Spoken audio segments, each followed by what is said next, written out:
জয় হিন্দ বন্ধুরা, এই মুহূর্তে গুরুত্বপূর্ণ একটা আপডেট নিয়ে তোমাদের সামনে চলে এসেছি।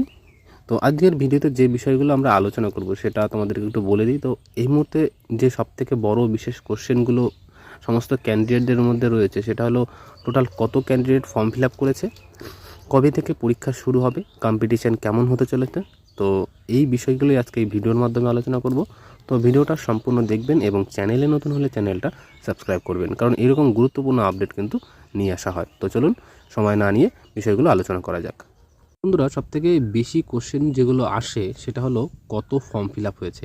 তো সেটা আজকে ভিডিওর মধ্যে বলছি। তো দেখো, তোমাদের এবারের ফর্ম ফিল আপ তোমাদের প্রায় 10 থেকে 11 লাখ কিন্তু ক্যান্ডিডেট কিন্তু ফর্ম ফিল আপ করেছে। তো তুলনামূলকভাবে আগের থেকে অনেক বেশি, কারণ এর আগে যে ফর্ম ফিল আপগুলো হতো 8 থেকে 9 লাখ বা 7 থেকে 8 লাখ এইরকম কিন্তু ফর্ম ফিল আপ হতো, কিন্তু তুলনামূলকভাবে এবার কিন্তু একটু বেশি হয়েছে। কারণ এবার নতুন কিছু ক্যান্ডিডেট যারা কিনা এই ফর্ম ফিল আপটা করেছে, এবং কম্পিটিশানটা তোমরা ভাবতে পারো যে ফর্ম ফিল আপ যেহেতু বেশি হয়েছে, কম্পিটিশান কি আগের থেকে হাই হবে, অর্থাৎ বেশি হবে না কম হবে, তো সেটাও তোমাদেরকে একটু আমি দেখিয়ে দেবো। তো ভিডিওটা কন্টিনিউ করো। তো বন্ধুরা, আপনারা দেখতে পাচ্ছেন নোটিশটা আমার কাছে। এখানে টোটাল ভ্যাকান্সি কিন্তু আপনারা জানেন যে 12K, অর্থাৎ 12,000 কিন্তু ভ্যাকান্সি ছিল, যার মধ্যে ইউআরদের ভ্যাকান্সিটা আপনারা দেখেন যে মেল এবং ফিমেল মিলে টোটাল কিন্তু 1200, ঠিক আছে।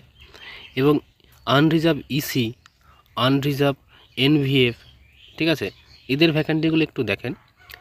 টোটাল 1400 কিন্তু ইসি, এনভিএফের কিন্তু 960, এক্স সার্ভিসম্যানের দেখুন 480। তো এটা শুধুমাত্র আনরিজার্ভের গেল।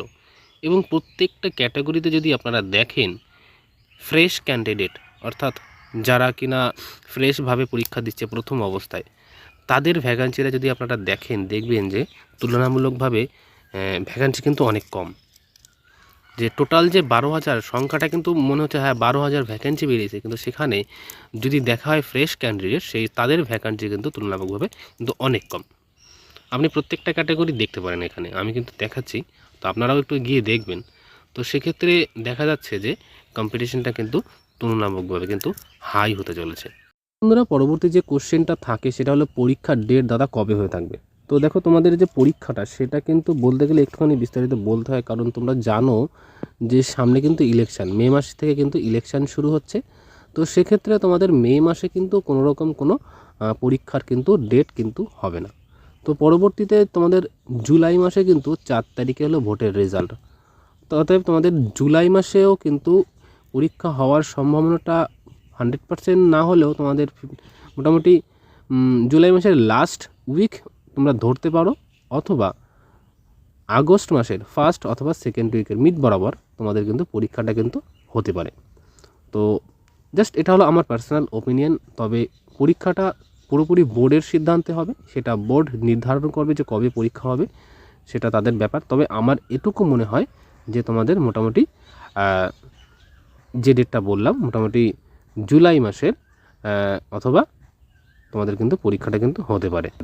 তোমাদের যেটা বলেছিলাম, তো পরীক্ষা কবে, টোটাল কত ক্যান্ডিডেট পরীক্ষা দেবে, তো সেটা বলে দিলাম। যদি আর কোনো এই বিষয়ে কোনো রকম যদি কোয়ারিজ বা কোশ্চেন থাকে সেটা কমেন্টসের মাধ্যমে জানাবেন, আর ভিডিওটা কেমন হয়েছে সেটাও জানাবেন। তো দেখা হচ্ছে নেক্সট ভিডিও। ততক্ষণ সবাই ভালো থাকবেন, সুস্থ থাকবেন। জয় হিন্দ, জয় ভারত।